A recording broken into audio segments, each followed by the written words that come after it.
Benvenuti viaggiatori, io sono Fleur de Lis e vi accompagnerò nel mondo delle fate, il mondo dove l'immaginazione diventa realtà. La creazione di oggi sono degli orecchini traforati in cuoio. A fine video ci rivedremo per parlare di come è nata l'ispirazione per questo progetto creativo. E adesso iniziamo il nostro viaggio.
Ed eccoci giunti alla fine del nostro viaggio di oggi.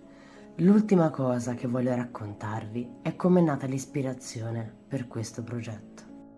L'idea di questo progetto nasce dal fatto che mi sono sempre piaciuti gli orecchini traforati e quando nelle mie ricerche su come riutilizzare le scarpe del cuoio ho visto orecchini e bracciali in cuoio traforati, ho capito subito che dovevo realizzarli. Quindi ho fatto un po' di prove e alla fine, una volta trovato lo strumento più adatto a me, ho realizzato questi stupendi orecchini. Il motivo per cui non ho realizzato due orecchini uguali è molto semplice, perché io non porto orecchini uguali. Cerco di spiegarmi meglio. Io quando metto gli orecchini è molto raro che porto una coppia di orecchini, quindi due orecchini uguali, ma quello che mi piace fare è mettere in un orecchio un tipo di orecchino e in un orecchio un altro.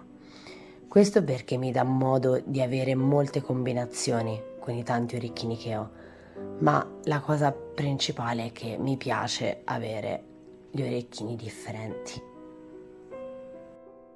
Spero che questo viaggio nella creatività vi sia piaciuto.